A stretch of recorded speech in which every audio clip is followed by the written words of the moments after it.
नमस्कार। बहुत स्वागत है आपका। मैं हूं आचार्य सूरज शास्त्री और आज हम जानेंगे बेडरूम। क्या आपको भी सुबह आलस्य सा प्रतीत होता है?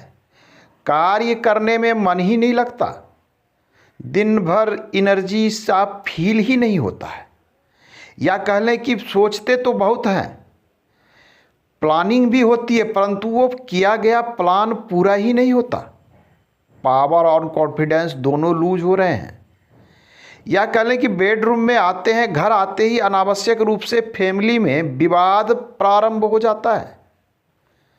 डिप्रेशन के शिकार हो रहे हैं, कार्य नहीं बन रहा है, अनावश्यक रूप से मानसिक रूप से परेशान हो रहे हैं, डिप्रेशन से आ रहे हैं। कहीं आपका बेडरूम गलत स्थान पर निर्मित तो नहीं है?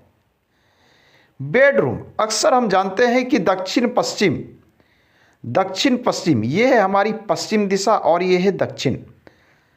दक्षिण पश्चिम का बेडरूम सबसे अच्छा होता है, परंतु क्या आप जानते हैं इस स्थान का बेडरूम आपके अंदर आलस्य भी भर देता है। यहाँ का बेडरूम अस्थिरता का कारक है, स्टेबिलिटी का कारक है। कभी कभी ये स्टेबिलिटी आपको आवश्यकता से अधिक लेजी अर्थात आलस्य शरीर में दे सकता है। मतलब इच्छा ही नहीं होगी कार्य करने की, चुपचाप एक स्थान पर पड़े रहने की इच्छा होगी। यदि ऐसा लग रहा है तो आपको इस स्थान के बेडरूम को चेंज कर लेना चाहिए। परंतु सभी लोग कहते हैं कि साउथ वेस्ट का बेडरूम अच्छा होता है। बिल्कुल, ये स्टेबिलिटी के लिए बहुत अच्छा है, परंतु जो व्यक्ति आलस्य में रहता हो, जिनको पहले से शरीर में आलस्य है, वह व्यक्ति यदि यहाँ सोना प्रारंभ कर देगा, उसकी आलस्य और भी अधिक बढ़ जाएगी। वो कार्य को छोड़कर आज के कार्य को कल पर भी टाल सकता है और आलस्य आ जाएगी।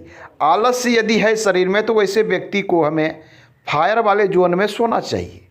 थोड़ी सी एक्टिविटी बनी रहेगी, क्रिएटिविटी बनी रहेगी।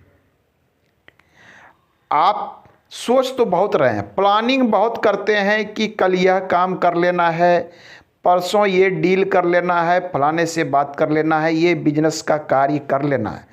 कार्य डिले होता चला जाता है, आप स्वयं उस कार्य को टाल देते हैं या फिर किसी कारण से उस कार्य को नहीं करते। क्या आप गलत स्थान पर तो नहीं सो रहे हैं? यदि आप साउथ वेस्ट में सो रहे हैं, इस पोजीशन पर सो रहे हैं, तो आपके सोचे हुए कार्य हमेशा आपके माइंड से बाहर चले जाएंगे। आपके सोचे हुए कार्य को पूरे होने में डिले हो जाएगा। आपकी प्लानिंग धरी रह सकती है, या कह लें कि आपकी एनर्जी एक तरीके से पॉजिटिव एनर्जी, जो ऊर्जा आपके अंदर है, वो कहीं ना कहीं वर्क में कन्वर्ट नहीं हो पाता है। तो आज ही साउथ वेस्ट में बने बेडरूम का पोजीशन आप चेंज कर लें। साउथ में बेडरूम बना है, बहुत अच्छा है। साउथ ईस्ट में बना है, बहुत अच्छे पोजीशन पर है। साउथ वेस्ट भी अच्छा पोजीशन है, वेस्ट में बना है, अच्छा पोजीशन है।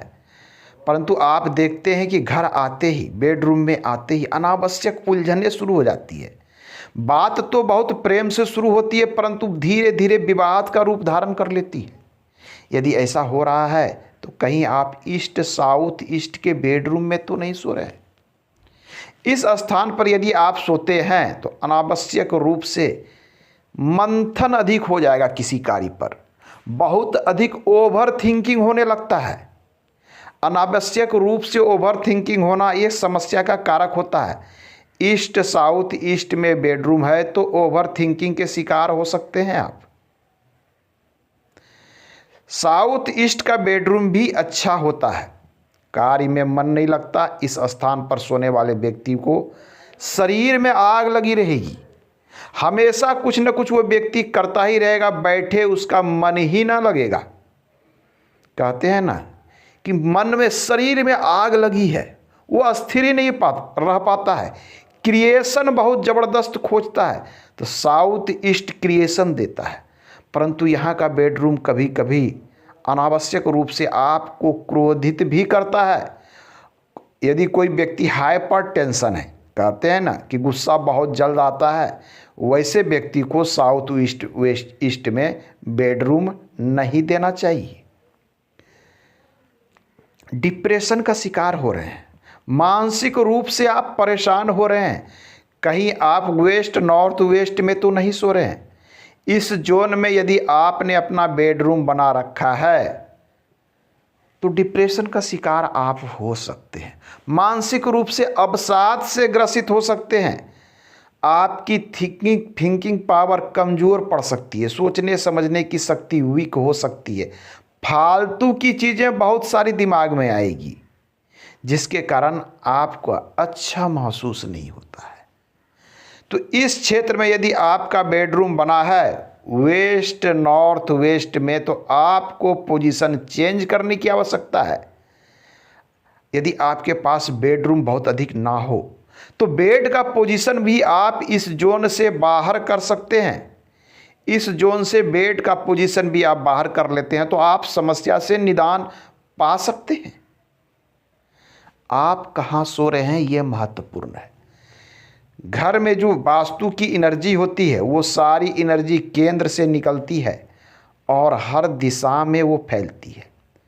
हर दिशा में अलग अलग पद हैं, अलग अलग जोन है, अलग अलग ऊर्जा है, अलग अलग देवता बैठे हैं। वो उसके अनुसार अलग अलग गुण और धर्म हैं। हम कहाँ बैठते हैं, कहाँ पर सोते हैं, किस स्थान किस जोन में कितना समय बिताते हैं, ये सारी एनर्जी, बहने वाली एनर्जी हमारे अंदर प्रविष्ट होती है और ये एनर्जी ही तय करती है हमारी दिशा क्या होगी, हमारी दशा क्या होगी और दिशा क्या होगी। यही एनर्जी तय करती है। तो आज के अंक में इतना ही। मिलते हैं अगले अंक में, हम पुनः बात करेंगे। धन्यवाद। आप यदि वास्तु के अनुसार निर्माण कराना चाहते हैं, अपने घर एवं फ्लैट्स का वास्तु जांच कराना चाहते हैं, तो आप हमारे दिए गए व्हाट्सएप नंबर पर संपर्क कर सकते हैं। व्हाट्सएप पर मैसेज करें। मैं नंबर यहाँ लिख दे रहा हूँ, आप इस पर मैसेज करें।